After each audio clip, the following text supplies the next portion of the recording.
क्या आपने कभी नोटिस किया है कि कोई व्यक्ति लगातार बिना रुके बहुत अधिक मात्रा में खाना खा रहा है? क्या उनके खाने की आदतें सामान्य से बहुत अलग लगती हैं? क्या उन्हें खाने के बाद पछतावा होता है, लेकिन फिर भी वे खुद को रोक नहीं पाते?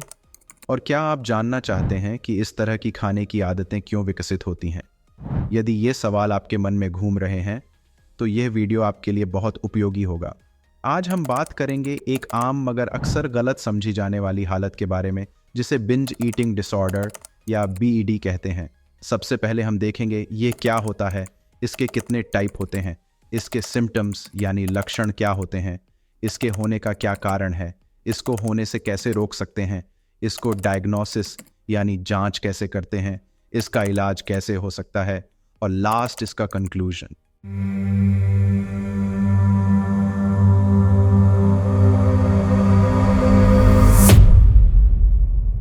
आइए सबसे पहले जानेंगे बिंज ईटिंग डिसऑर्डर क्या होता है।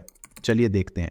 बिंज ईटिंग डिसऑर्डर एक बड़ी जीवन पर असर डालने वाली समस्या है, जिसमें लोग बहुत सारा खाना खा लेते हैं और उन्हें लगता है कि वे खाने पर काबू नहीं रख पा रहे हैं। ये खाने के बाद कोई भरपाई करने वाले काम नहीं करते, जैसे कि बुलिमिया में होता है। ये अमेरिका में सबसे आम खाने की समस्या है। मुझे आशा है कि अब आपको बिंज ईटिंग डिसऑर्डर के बारे में थोड़ा सा आइडिया लग गया होगा। अब चलते हैं इसके अगले पॉइंट पर, जहां इसके टाइप को जानेंगे। चलिए देखते हैं इसके टाइप्स को और एक एक करके समझते हैं। शुरू करते हैं खाने की घटना से। इस स्थिति में लोग बहुत कम समय में बहुत ज़्यादा खा लेते हैं। ये आमतौर पर 2 घंटे के अंदर हो सकता है। जैसे कि ऐसी घटनाओं में लोग इतना खा लेते हैं जितना आमतौर पर वे नहीं खाते, और खाने के बाद उन्हें बहुत बुरा लग सकता है। नेक्स्ट, खाने पर काबू रख पाना। जब लोग बहुत ज़्यादा खा रहे होते हैं तो उन्हें लगता है कि वे रुक नहीं सकते या खाने को कंट्रोल नहीं कर सकते। जैसे कि इस दौरान खाना बंद करना उनके लिए बहुत मुश्किल होता है और वे तब तक खाते रहते हैं जब तक कि पेट बिल्कुल भर न जाए। नेक्स्ट, बिना किसी भरपाई के खाना। बीईडी में लोग ज़्यादा खाने के बाद कोई भरपाई करने वाले काम नहीं करते, जैसे कि उल्टी करना या ज़्यादा व्यायाम करना। जैसे कि इसका मतलब है कि ज़्यादा खाने के बाद लोग अपने खाने की मात्रा को संतुलित करने के लिए कोई हानिकारक कार्रवाई नहीं करते हैं। दोस्तों, ये थे बिंज ईटिंग डिसऑर्डर के कुछ कॉमन टाइप्स। अब हम नेक्स्ट पॉइंट को देखते हैं, जहां हम जानेंगे कि इसके सिम्टम्स क्या होते हैं। बिंज ईटिंग डिसऑर्डर के बहुत सारे सिम्टम्स होते हैं, पर हमने इस वीडियो में कुछ कॉमन सिम्टम्स को कवर किया है। बिंज ईटिंग डिसऑर्डर के कुछ कॉमन सिम्टम्स हैं, जैसे कि बार बार बिंज ईटिंग घटनाएं, 2 घंटे की समय में ही असाधारण रूप से बहुत सारा खाना खा लेना, जो आमतौर पर लोग ऐसी ही परिस्थितियों में नहीं खाते। नेक्स्ट, काबू की कमी। घटना के दौरान खाना रोकने या यह काबू करने में इनकेपेबल महसूस करना कि क्या या कितना खाया जा रहा है। नेक्स्ट, पेट भर जाने के बाद भी खाना। पेट भरने के बाद भी खाना जारी रखना अक्सर शरीर की असली भूख के संकेतों से आगे। नेक्स्ट, भूख न होने पर भी खाना। अक्सर तब भी बहुत सारा खाना खा लेना जब असल में भूख महसूस नहीं हो रही हो।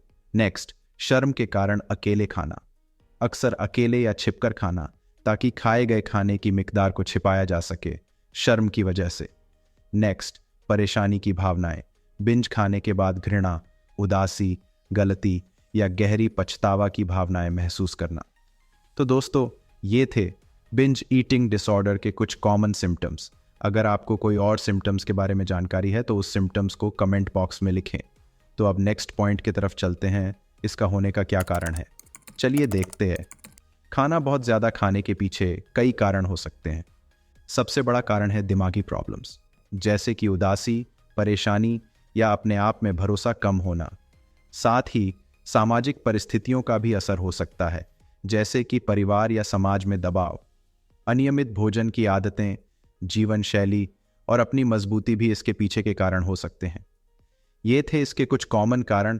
अब हम इसके अगले पॉइंट्स को देखते हैं, जहां जानेंगे कि इसका इलाज कैसे किया जाता है। चलिए देखते हैं। बिंज ईटिंग डिसऑर्डर का इलाज अच्छे सेहत के लिए कई तरीकों से किया जाता है, जैसे कि cognitive behavioural therapy CBT. BD के लिए सबसे असरदार थेरेपी खाने की आदतों को पहचानने और बदलने पर ध्यान देना, साथ ही बिंज खाने में योगदान देने वाले विचारों और इमोशंस को पहचान करना। Next, interpersonal psychotherapy IPT. Personal रिश्ते और सामाजिक कामकाज में सुधार पर केंद्रित थेरेपी, जो बिंज खाने की घटनाओं को कम करने में मदद करती है। Next, dialectical behaviour therapy, DBT, एक प्रकार की थेरेपी जो इमोशंस को संभालने और तनाव को कम करने की कौशल सिखाती है, जिससे बिंज खाने की इच्छा में कमी आ सकती है। नेक्स्ट, मेडिकेशंस, कुछ दवाएं जैसे कि एंटी डिप्रेसेंट्स और एंटी एपिलेप्टिक दवाएं बिंज खाने की समस्या को कम करने में मदद करती हैं। साथ ही FDA ने विशेष रूप से BED के माध्यम से बड़ी समस्या के इलाज के लिए एल्लिस डेक्सामफेटामिन डाइमसाइलेट के उपयोग को मंजूरी दी है। नेक्स्ट, न्यूट्रिशनल काउंसलिंग, एक डाइटिशियन के साथ मिलकर स्वस्थ खाने की आदतें विकसित करना और सामान्य खाने की पैटर्न को बहाल करना।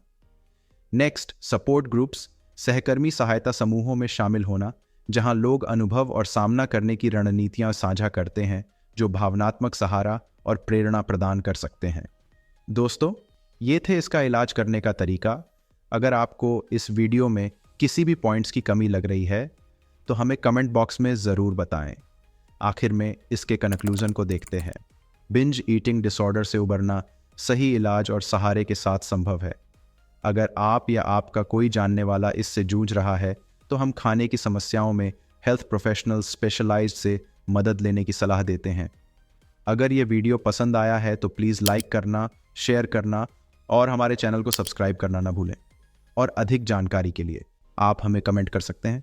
अगर आपके पास कोई सवाल है या आप किसी से बात करना चाहते हैं तो नीचे कमेंट करें या हेल्थ प्रोफेशनल से संपर्क करें।